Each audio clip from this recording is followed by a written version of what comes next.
Hello everyone and welcome to our circle and Salve Women. For today's 101, I am just going to speak as a parent and just again always transparent as much as I can, be true to my word. Talking about children and labeling them. Now, in addition to being a parent, you should already know that I'm also an educator. And for me, I have really come to terms with understanding that there are circumstances where it's very important to know where a child is coming from or what type of need they actually are requiring and able for the student, the specific individual student or specific child, to gain the best type of education they possibly could receive from you. However, in the times and the years that have progressed, I have also taken note and have wondered, have we started to label our children too early? And when I say this, it's coming from a parent perspective, and it's also coming from just an observer of what I see around me that makes me wonder, how are we doing as parents? How are we doing as the adults in making certain that our children are receiving the guidance and the support that that is necessary for them to grow in the best way that they possibly can? Now, we cannot say that we get it all right. We cannot say, at least I know I won't, and I am not going to be the first to ever say that I've done everything perfectly, whether as an educator or as a parent or just as a person who may have had some influence in a child's life. I know that there are times where we could have said more and we didn't, or we could have said less and we said too much. What concerns me is now I'm starting to see that while some of us are starting to really let go of the fear of not knowing what their child is going through or what perhaps is, to diagnose them, we end up putting our trust in other people, such as the medical world, in identifying what is going on with our child. Now, for me growing up, luckily, coming from a world where there was no such thing as therapy, there was no such thing as, the medical world where I would be assessed and therefore diagnosed with whatever it was that I may have been going through. It was for me to really discover and go through that self-discovery of who I was becoming in life. And from the time that I was young, loving to climb trees, dressing up in, boy clothes, it also helped that I had three older brothers with a sister, but really more of the hand-me-downs from my brothers, that I ended up looking a lot more boyish. And as I grew up, it didn't really bother me because I didn't have anything else to compare to. We didn't have magazines in the home. I recall in the homes that we lived in, we went from one place to another. And for me, it was so nice that I didn't always have a mirror. I did never think I had to look and speculate, look at myself and really, really take into every little piece of me and identify anything that was right or wrong about me, because I had nothing to compare myself to. Again, there were no magazines, and if we did watch television, it'd most likely be in black and white 13-inch television, and we didn't have back then cable, any of that. So my world was very limited in the home.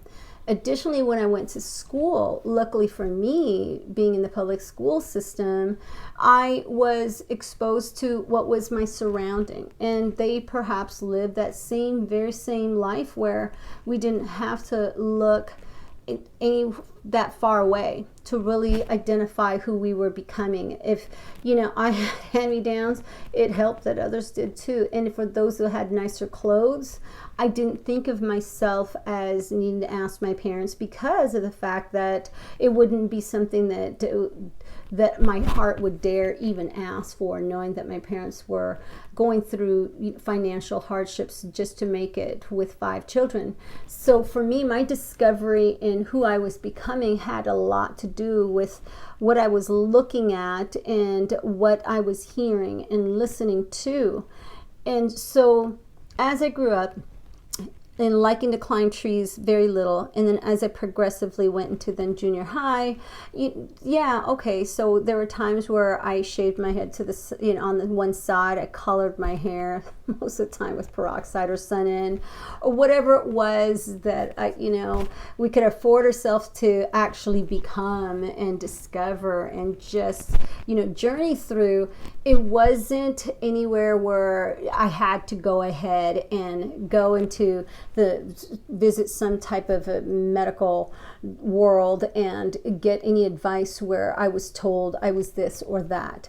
And that had to do also with me choosing to want to be in the library and not be around the whole crowd of people outside at recess. I'd rather play checkers or backgammon, and just things that really made me feel more comfortable with less anxiety and not having to surround myself with too many people around me. And if I was, it would always be in the comfort of maybe a few that would allow me to just be rampant with my words and all the things that were coming through my head and every ideas that I had.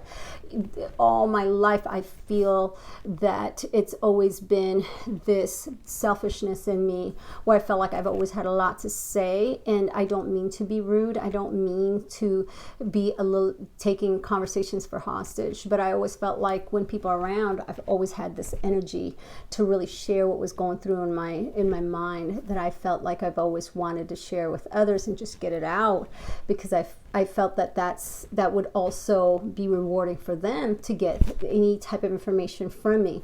Now, of course, as I grew up, I'm starting to learn in just a few years that I've got to reciprocate that as well.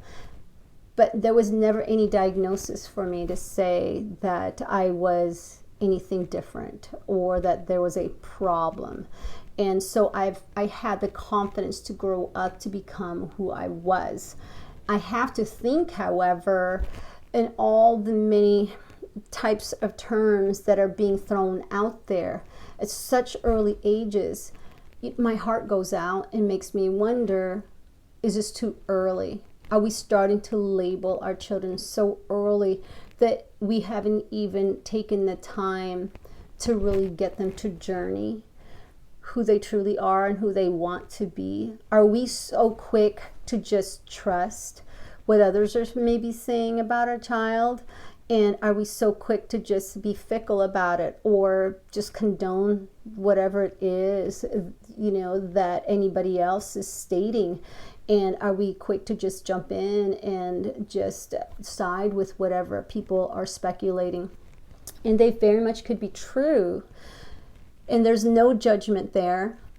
But I have to ask myself, in just the way the world is changing and evolving in such a drastic measure, whereas before watching like Revenge of the Nerds made me feel like, oh, you could actually be having somewhat of a brain, and that's a good thing, and you could be proud of it. You could also have a really nice features about you, and as long as you're kind and that you're good-hearted, then that doesn't make you ugly in any form or way, as people would think that they don't coincide with one another, that you can't have somewhat of a decent looking face or decent features about you and have some form of a good brain. For some reason, there's always, I feel as if you've got to have certain attributes about you, and all of a sudden it's almost as if you're being grouped, and that is it. There's no development where anything can mesh. And it's interesting to me because I hear when children say, oh, I'm just stupid. I always have to question, what makes you think that? There's so many types of intelligence out in this world. And I always have to bring up Einstein, where his own parents questioned his intellect because he wasn't able to read, I believe, up until third grade, hardly wanted to talk to anyone. And I have to wonder how many people out there are starting to think that there's something wrong with them because they are unique. They are different in their own way, and that they move or they talk or that they just think differently. And I have to think that about myself. If I was young at one point and someone said to me, "You are this," and labeled me as so, and then I had to carry that cumulative file with me throughout my school, my years of education. And then all of a sudden, perhaps I outgrew it or empowered myself to become better at it.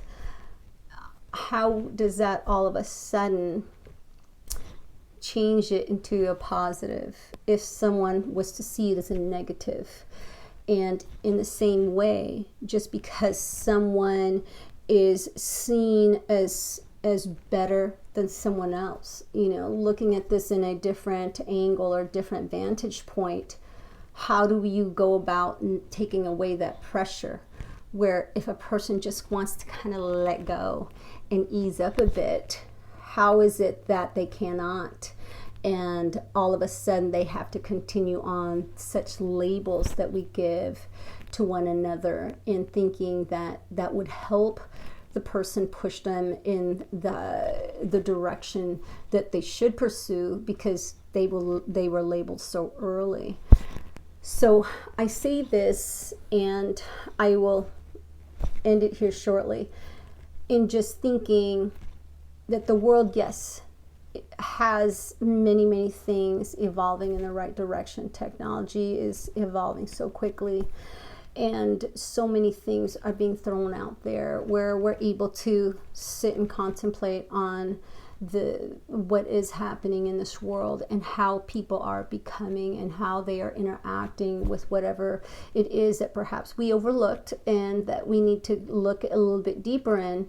But I have to wonder, as a kid, didn't we not just want to climb trees? Did we not just want to be who we are without judgment? And did it really hurt? And would it have hurt me or benefited me if I were to be treated any differently than the journey that I already took upon myself to have self-discovery? So with that said, I hope that I am coming out with the question of, are we trusting more of others other than ourselves as parents, as the adults, of figuring out the children around us? What are they? Are we looking upon it as a label of how to address them? Or are we loving from the heart and seeing how children are from our own heart's perspective, rather than from a file that has labeled a child? Because I tell you, there have been times as an educator where someone will say, "Oh my goodness, you're going to have this child. They've had no luck with any teacher or so." And in your mind, you start to really imagine this giant that's going to come in, that's going to just create havoc in the classroom. And they end up sitting closest to you and giving you all the peace that they possibly can. And then you start to go, did they get the student wrong? Because this is not the child that they had actually described. And I'm not saying that I am perfect in any way. Far from it. But even with my own children, I know that all 5 of them are remarkable in their own way. And I may not most likely have them all perfectly defined in my head, but that love in me knows that each of them are so unique, so extraordinary, and I know that the rest of the journey to find out who they are is their own, to really take ownership of, because I cannot fill any more than I have with them growing up to truly discover who they are. That is up to them. It is their world. It's their journey. And at the end, when we are at, our latest years of adulthood, and we can go, I get me now. But until then, isn't it okay just stumble once in a while upon some discoveries and then eventually get it right. That's part of the journey. So yes, there is much of a need for those that, need some protection, whichever diagnosis there are out there, to give them protection. But at what point do we say that's not necessary? Let them just be. Let them just be. So in the words of my mother, God bless us all. Thank you once again for listening. And let's just keep going with the flow. And may you be empowered as an adult, as a parent, to just go, I've got this. And it's okay if I don't get this right, but I'm loving the way I feel I need to, for the sake of the children, my children, or whichever children are around me that I need to influence and care for and strengthen for their own path. Have a great day, everybody. We'll see you next time.